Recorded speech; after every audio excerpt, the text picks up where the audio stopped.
মৰমৰ ছাত্ৰ-ছাত্ৰীসকল, আজি আমি আলোচনা কৰিম সপ্তম শ্ৰেণীৰ অসমীয়াৰ অৰ্থাৎ উন্মেষৰ লেচন 4 কৃষক নামৰ পাঠটোৰ সকলো পাঠভিত্তিক প্ৰশ্ন উত্তৰ আৰু পৰীক্ষাত আহিবলগীয়া গুৰুত্বপূৰ্ণ প্ৰশ্ন উত্তৰখিনি আলোচনা কৰিম।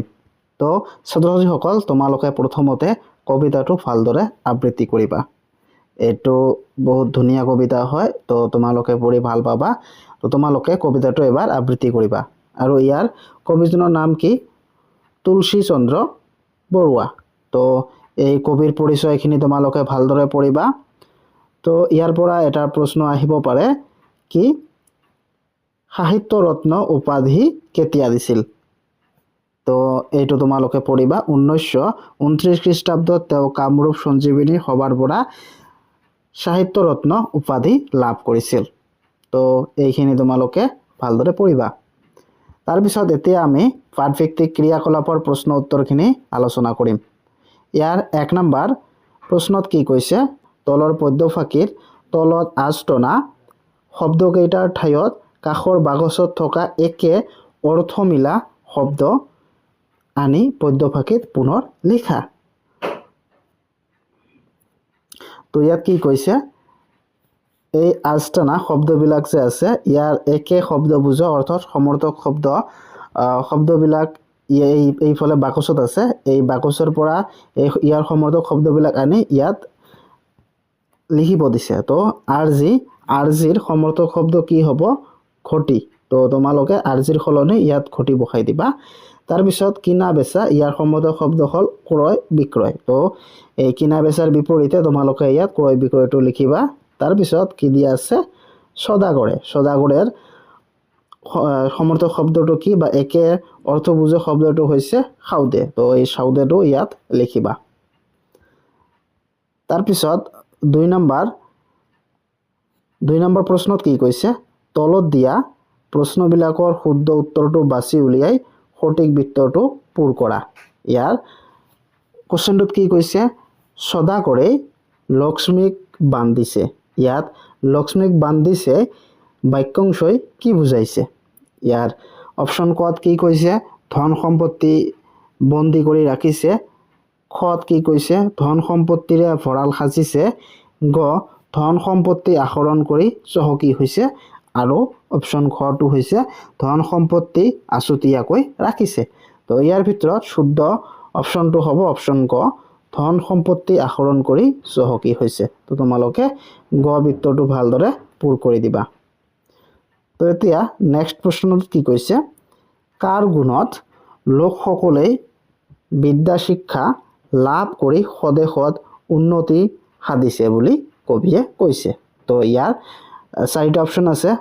অপশ্যন কত কৈছে পিতৃৰ, অপশ্যন খত কৈছে সমাজৰ, অপশ্যন গত কি কৈছে কৃষকৰ আৰু অপশ্যন ঘ সদাগৰৰ। তো ইয়াৰ ভিতৰত অপশ্যন গ নম্বৰটো শুদ্ধ হ'ব কৃষকৰ। তো তোমালোকে গ বৃত্তটো ভালদৰে পূৰ কৰি দিবা। তাৰপিছত 3 নম্বৰত কি কৈছে?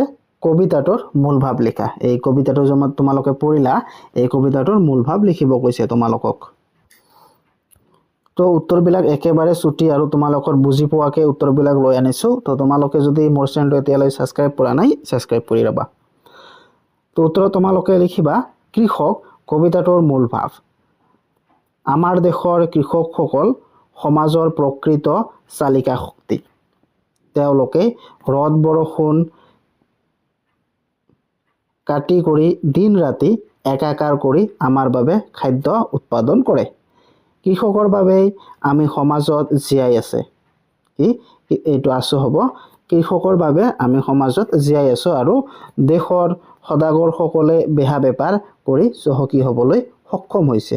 যদি কৃষকে কেৱল এটা বাৰিষা খেতি নকৰাকৈ বহি থাকে, তেন্তে গোটেই দেশত হাহাকাৰ লাগিব আৰু সকলো প্ৰগতি ছাৰকাৰ হৈ পৰিব। সেয়েহে কবিয়ে কৃষকক গোটেই দেশৰ পিতৃস্বৰূপ আৰু প্ৰাণদাতা বুলি অভিহিত কৰিছে।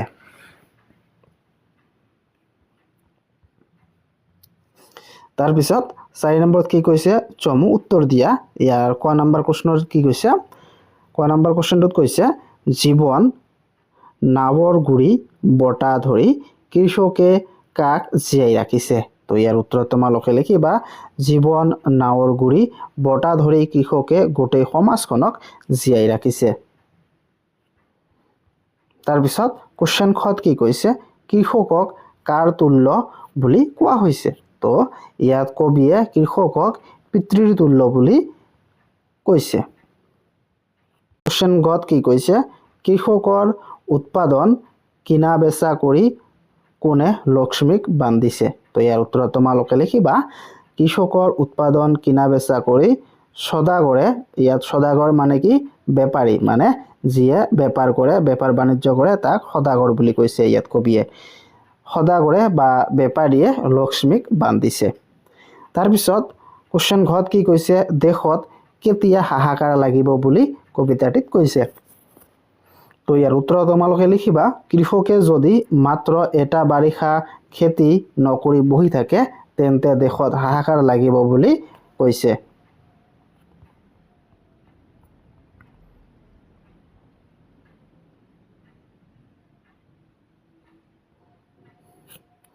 তাৰপিছত 5 নম্বৰত কি কৈছে তলত দিয়া প্ৰশ্নকেইটাৰ উত্তৰ আলোচনা কৰি কোৱা আৰু লিখা। ইয়াৰ ক নম্বৰ কোৱেশ্চনত কি কৈছে এটা বাৰিষা কাল যদি কৃষকে খেতি নকৰি বহি থাকে তেনেহলে দেশত কি সমস্যা হ'ব পাৰে। তো ইয়াৰ উত্তৰত তোমালোকে লিখিবা দেশত খাদ্যৰ তীব্ৰ নাটনি হ'ব আৰু হাহাকাৰ লাগিব।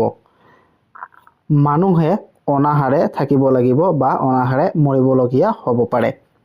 ইয়াৰ ফলত সমাজৰ বন্ধন খুলকি পৰিব আৰু দেশৰ সকলো ধৰণৰ প্ৰগতি আৰু উন্নয়ন ছাৰকাৰ হৈ যাব। তাৰপিছত কোৱেশ্চন খত কি কৈছে তোমাৰ সমান নাই দেশ হিতকৰ। ইয়াত তোমাৰ বুলি কাক কৈছে আৰু তেওঁক কিয় দেশ হিতকৰ বুলি কৈছে। তো ইয়াত কবিয়ে তোমাৰ বুলি দেশৰ মেহনতি কৃষকসকলক কোৱা হৈছে। কৃষকে কঠোৰ পৰিশ্ৰম কৰি সকলো মানুহৰ বাবে খাদ্য যোগান ধৰে। তেওঁলোকৰ অবিহনে সমগ্ৰ জগতখন শ্মশান সদৃশ হৈ পৰিব। তেওঁলোকৰ অবিৰত সেৱাৰ বাবেই তেওঁলোকক সৰ্বশ্ৰেষ্ঠ দেশ হিতকৰ বুলি কোৱা হৈছে ইয়াত। তাৰপিছত কোৱেশ্চন গত কি কৈছে কবিতাটোত কবিয়ে কৃষকক কি নামেৰে বিভূষিত কৰিছে বাছি উলিয়াই লিখা। তো ইয়াত কি কৈছে কবিয়ে কৃষকসকলক কি নামেৰে বিভূষিত কৰিছে। তো উত্তৰত তোমালোকে লিখিবা পিতৃৰ সমতুল্য, দেশ হিতকৰ, প্ৰাণদাতা আৰু মুকলিমূৰীয়া বুলি এইবিলাক নামেৰে বিভূষিত কৰিছে। তাৰপিছত কোৱেশ্চন ঘত কি কৈছে কবিয়ে কৃষকক পিতৃৰ লগত কিয় তুলনা কৰিছে কাৰণ দৰ্শোৱা। তো ইয়াৰ উত্তৰত তোমালোকে লিখিবা এজন পিতৃয়ে যিদৰে সন্তানক পোহপাল দিয়ে আৰু সকলো বিপদৰ পৰা ৰক্ষা কৰে তেনেদৰে এজন কৃষকে কঠোৰ পৰিশ্ৰমেৰে উৎপাদিত শস্যৰ গোটেই দেশবাসীক অন্নদান কৰি জীয়াই ৰাখে। পিতৃৰ দৰে নিস্বাৰ্থভাৱে গোটেই সমাজখনক পোহপাল দিয়াৰ বাবেই কবিয়ে কৃষকক পিতৃৰ লগত তুলনা কৰিছে। তাৰপিছত 9 নম্বৰ কোৱেশ্চনত কি কৈছে কবিয়ে কৃষকক কিয় প্ৰাণদাতা বুলি কৈছে। তো ইয়াৰ উত্তৰত তোমালোকে লিখিবা খাদ্য অবিহনে কোনো জীৱেই জীয়াই থাকিব নোৱাৰে। কৃষকেই পথাৰত শস্য উৎপাদন কৰে বাবেই আমি খাবলৈ পাওঁ। যিহেতু তেওঁলোকৰ উৎপাদিত খাদ্যই আমাক জীয়াই ৰাখে সেয়েহে কবিয়ে কৃষকক সকলো মানুহৰ প্ৰাণদাতা বুলি কৈছে। তাৰপিছত 6 নম্বৰ কোৱেশ্চনত কি কৈছে কৃষি কাৰ্যক এটা বৃত্তি হিচাপে লৈও মানুহে কেনেদৰে জীৱন নিৰ্বাহ কৰিব পাৰে। তো ইয়াৰ উত্তৰত তোমালোকে লিখিবা কৃষি কাৰ্যক এটা সন্মানীয় আৰু লাভজনক বৃত্তি হিচাপে গ্ৰহণ কৰি মানুহে অতি সুন্দৰভাৱে জীৱন নিৰ্বাহ কৰিব পাৰে। ইয়াৰ বাবে তলত দিয়া পদ্ধতিবোৰ অৱলম্বন কৰিব পাৰি। কি প্ৰথম পদ্ধতিটো কি আধুনিক পদ্ধতিৰ প্ৰয়োগ। পৰম্পৰাগত পদ্ধতিৰ সলনি আধুনিক সা-সঁজুলি, উন্নত মানৰ বীজ আৰু বৈজ্ঞানিক পদ্ধতি প্ৰয়োগ কৰি কম খৰচতে অধিক ফচল উৎপাদন কৰিব পাৰি। আন এটা হৈছে বহুমুখী কৃষি, যাক আমি মিক্স ফাৰ্মিং বুলি কওঁ। এইটো কি কেৱল ধান বা মাহজাতীয় শস্যৰ ওপৰত নিৰ্ভৰ নকৰি একেলগে শাক পাচলি, ফল মূল খেতি বা মীন পালন বা পশুপালন যেনে গৰু, ছাগলী, হাঁহ, কুকুৰা কৰি বছৰটোৰ সকলো সময়তে উপাৰ্জনৰ পথ মুকলি কৰিব পাৰি। আনটো হৈছে বজাৰৰ চাহিদা বুজি খেতি, আৰু এটা হৈছে কি চৰকাৰী আঁচনিৰ ব্যৱহাৰ। তো এইবিলাক তোমালোকে পঢ়িবা। তাৰপিছত 6 নম্বৰত কি কৈছে ব্যাখ্যা কৰা। স্বাধীন কৃষি কৰি আপন ইচ্ছাৰে তুমিয়েই মুকলিমূৰীয়া, নপতা কলৈকো হাত নধৰা নাখাটনি, ৰাখিছ দেশৰ তুমি চিয়া। তো এইটো ব্যাখ্যা কৰিব কৈছে। তো তোমালোকে প্ৰথমতে লিখিবা উক্ত পদ্যফাকি আমাৰ পাঠ্যপুথিত থকা তুলসীচন্দ্ৰ বৰুৱাৰ ৰচিত কৃষক নামৰ কবিতাটিৰ পৰা তুলি লোৱা হৈছে।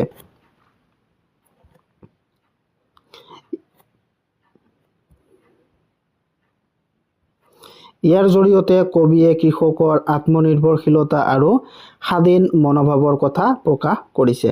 এজন কৃষকে কাৰো অধীনত কাম নকৰে, তেওঁ নিজৰ পথাৰত আপন ইচ্ছা অনুসৰি স্বাধীনভাৱে খেতি কৰে। তেওঁ জীৱিকাৰ বাবে কাৰো ওপৰত হাত নাবাতে বা কাৰো চাটুকাৰিতা নকৰে। এনেকুৱা এক স্বাধীন আৰু সন্মানীয় বৃত্তিক তেওঁলোকে দেশৰ মান আৰু মৰ্যাদা, ইয়াত চিয়াৰ অৰ্থটো কি বুজাইছে, মৰ্যাদা সদায় অক্ষুণ্ণ ৰাখিছে।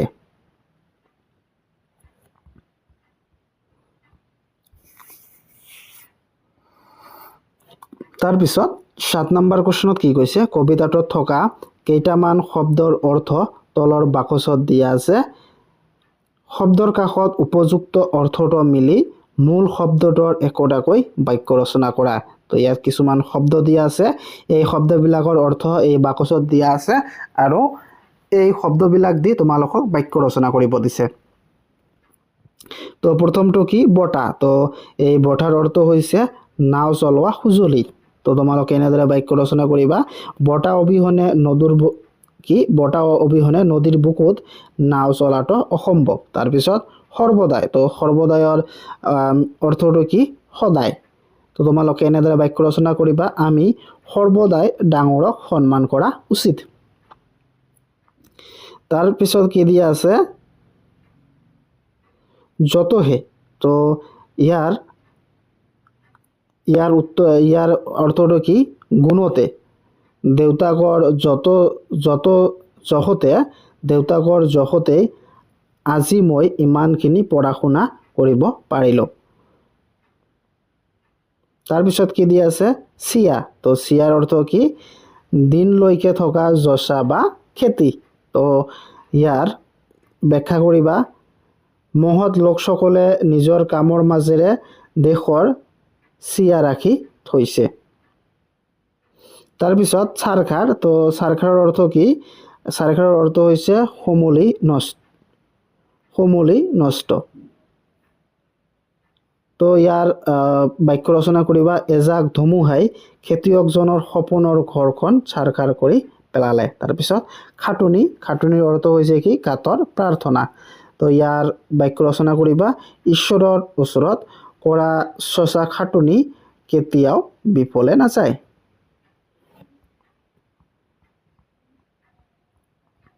তাৰপিছত ভাষা অধ্যয়নত 8 নম্বৰত কি কৈছে, তলৰ বাক্যটোলৈ মন কৰা। নাৱৰ গুৰি বটা ধৰি তুমি সমাজক জীয়াই ৰাখিছা। কবিতাটোত প্ৰথম শাৰীটোৰ গদ্যৰূপ লিখিছে, ওপৰৰ বাক্যটো পাওঁ। বাক্যটোত ডাঙৰ হৰফৰ পদ দুটাই কোনো কাম যেনে কাৰ্য হোৱা বা কৰা বুজাইছে।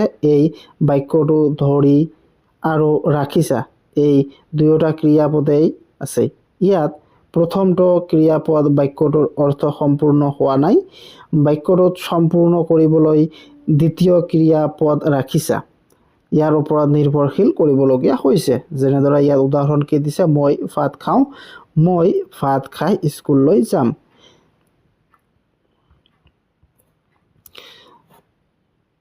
যি ক্ৰিয়াপদত বাক্যৰ অৰ্থ সম্পূৰ্ণ হয় তাক সমাপিকা বোলে।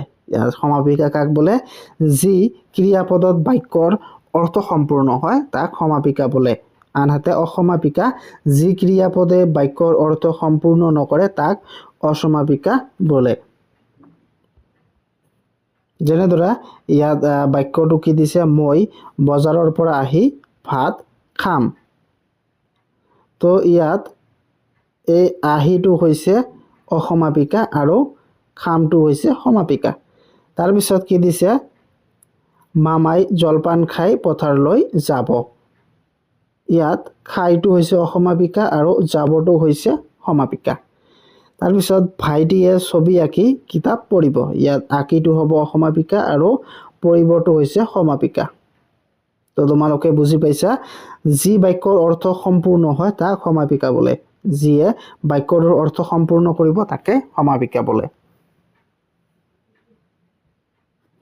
তাৰপিছত কি দিছে? ছাত্ৰ ছাত্ৰীসকলে প্ৰাৰ্থনা কৰি শ্ৰেণী কোঠালৈ যাব। এইটো কৰিটো হৈছে অসমাপিকা, এই যাবটো হ'ব সমাপিকা, এই কাৰণ যাবটোৱে অৰ্থটো সম্পূৰ্ণ কৰিছে। তাৰপিছত সন্ধিয়া হাত ভৰি ধুই কিতাপ পঢ়িবা। এই ধুইটো হৈছে অসমাপিকা, কাৰণ ধুইটোই অৰ্থটো সম্পূৰ্ণ কৰিব পৰা নাই, এই বহিবাটো সম্পূৰ্ণ কৰিছে, কাৰণ সি হাত ধুইহে পঢ়িব বা পঢ়াত বহিব। তাৰপিছত 9 নম্বৰ প্ৰশ্নত কি কৈছে? তলত দিয়া ক্ৰিয়াপদবোৰ সমাপিকা স আৰু অসমাপিকাত অস হিচাপে ব্যৱহাৰ কৰি একোটাকৈ বাক্য ৰচনা কৰা।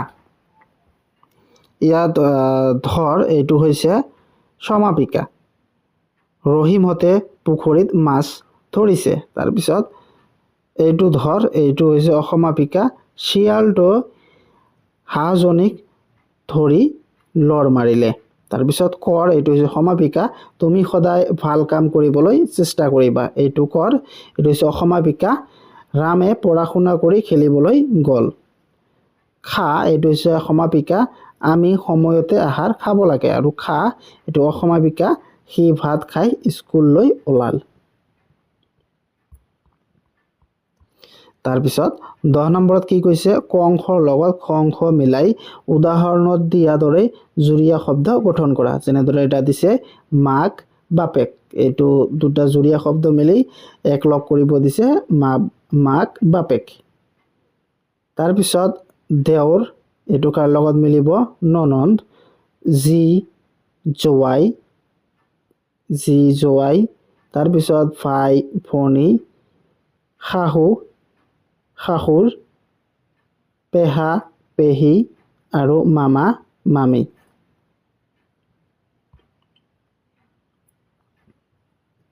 তাৰপিছত খত কি কৈছে? ওপৰৰ সম্বন্ধবাচক জুৰীয়া শব্দকেইটা ব্যৱহাৰ কৰি বাক্য ৰচনা কৰিব দিছে। তো এনেদৰে বাক্য ৰচনা কৰিবা। মাক বাপেক, প্ৰতিজন সন্তানে নিজৰ মাক বাপেকৰ সদায় শ্ৰদ্ধা আৰু ভক্তি কৰা উচিত। দেওৰ ননন্দ, পৰিয়ালত সকলো মিলি জুলি থাকিলে দেওৰ ননন্দ আৰু বৌয়েকৰ মাজত সম্পৰ্কটো বৰ সুন্দৰ হৈ পৰে। জি জোৱাই, বিহুৰ বতৰত ঘৰলৈ জি জোৱাই ফুৰিবলৈ অহাত মাক দেউতাকৰ মন আনন্দৰে ভৰি পৰিল। ভাই ভনী, ৰাম আৰু সীতাৰ মাজত থকা ভাই ভনীৰ মৰমৰ বান্ধোনটো সঁচাকৈয়ে অনুপম। শহু শাহুৰ, বোৱাৰীজনীয়ে বিয়াৰ পাছত নিজৰ শহুৰ শাহুৰক মাক দেউতাকৰ দৰে মৰম আৰু সন্মান কৰে। তাৰপিছত পেহা পেহী, পূজাৰ বন্ধত আমাৰ ঘৰলৈ পেহা পেহী আৰু তেওঁলোকৰ ল'ৰা ছোৱালী ফুৰিবলৈ আহিব। তাৰপিছত মামা মামী, সৰুৰে পৰা ৰহিমক তাৰ মামা মামীয়ে নিজৰ সন্তানৰ দৰে মৰম আৰু যত্নৰে ডাঙৰ দীঘল কৰিলে।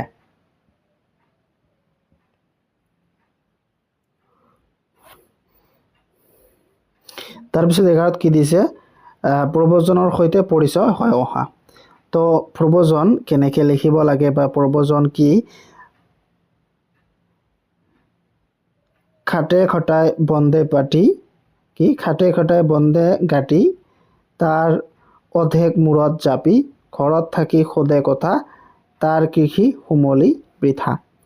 তো অৰ্থাৎ ইয়াৰ যিজনে আনক খেতিৰ কামত খটুৱাই লগতে নিজৰ লাগি থাকে তেওঁ স্বৰ উৎপন্ন কৰিব পাৰে। সেয়ে নিজে ঘৰত থাকি আনৰ হতুৱাই কাম কৰাই তেওঁ আয় বা উৎস কমে। এই আৰু যিজনে পথাৰলৈ নগৈ ঘৰৰ পৰা খেতিৰ বাতৰি লয় তেওঁৰ কৃষি বিফল হয়।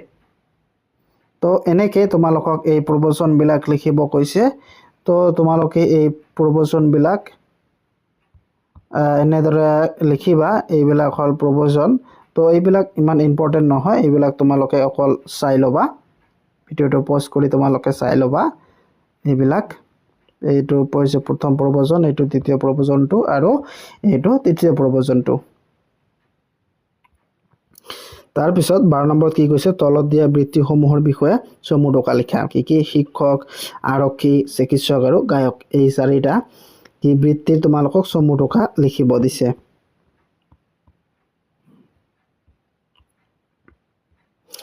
প্ৰথমটো কি শিক্ষক।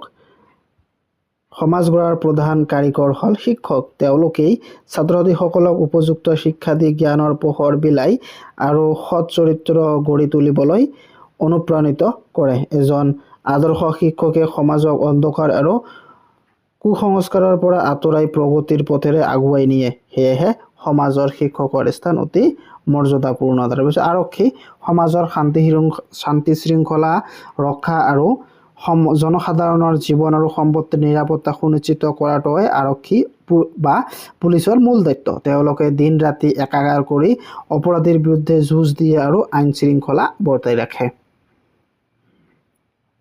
সমাজৰ সুৰক্ষাৰ বাবে আৰক্ষী বাহিনীৰ ভূমিকা অপৰিহাৰ্য। তাৰপিছত চিকিৎসক বা ডাক্তৰসকলক সমাজৰ প্ৰাণদাতা বা ভগৱানৰ দ্বিতীয় ৰূপ বুলি গণ্য কৰা হয়। তেওঁলোকেই অসুস্থ আৰু পীড়িত লোকসকলক চিকিৎসা কৰি আৰোগ্য কৰি তোলায় আৰু মানুহক নতুন জীৱন দান কৰে। সমাজ এখনৰ স্বাস্থ্যৱান কৰি ৰখাত চিকিৎসকৰ ভূমিকা অতি গুৰুত্বপূৰ্ণ। তাৰপিছত গায়ক, সংগীতৰ সাধনা কৰি কণ্ঠৰ সুৰেৰে মানুহৰ মন জয় কৰা আৰু আমোদ প্ৰমোদ জগোৱা ব্যক্তিকেই হ'ল গায়ক। তাৰপিছত 13 নম্বৰত কি কৈছে, বাতৰি কাকতত প্ৰকাশিত এটা চাকৰিৰ বিজ্ঞাপনৰ নমুনা তলত দিয়া হৈছে। বিজ্ঞাপনটো পঢ়া আৰু CPTৰ প্ৰশ্নকেইটাৰ উত্তৰ দিয়া। তো তোমালোকে এই বিজ্ঞাপন অৰ্থাৎ এডভাৰটাইজটো তোমালোকক ভাল কৰি পঢ়িব দিছে। এইটো এটা চাকৰিৰ এডভাৰটাইজ হয়। তো এই চাকৰিৰ এডভাৰটাইজটো পঢ়ি তোমালোকক তলত কিছুমান প্ৰশ্ন দিয়া আছে, এইবিলাক প্ৰশ্নৰ উত্তৰ দিব কৈছে। তো প্ৰথম প্ৰশ্নটো কি, বিজ্ঞাপনটো কোনে কেতিয়া প্ৰচাৰ কৰিছে?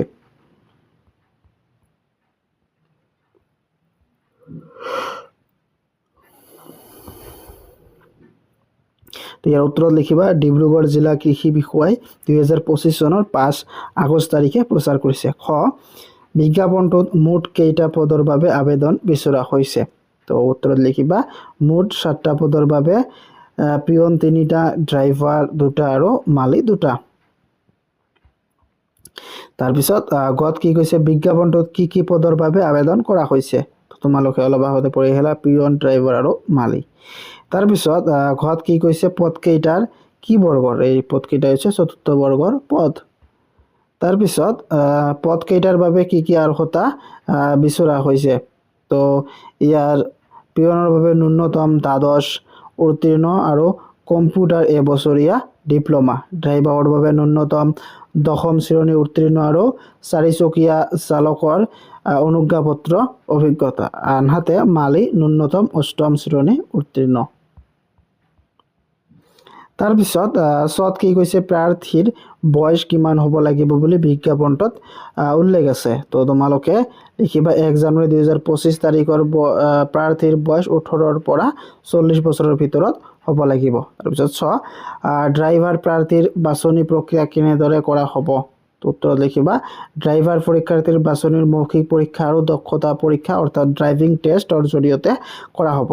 আনহাতে বৰ্গজত কি কৈছে, আবেদন প্ৰক্ৰিয়া কেতিয়া আৰম্ভ হৈ কেতিয়া শেষ হ'ব? আবেদন প্ৰক্ৰিয়াটো 7 আগষ্ট 2025ৰ পৰা আৰম্ভ হৈ 20 আগষ্ট 2025ৰ শেষ হ'ব। তাৰপিছত প্ৰাৰ্থীয়ে আবেদন প্ৰপত্ৰ কেনেকৈ পূৰাব পাৰিব? তো উত্তৰ লিখিবা, কি প্ৰাৰ্থীয়ে বিভাগীয় ৱেবছাইট যেনে www.agri.dibru.in গৈ অনলাইন যোগে আবেদন পত্ৰ পূৰাব পাৰিব।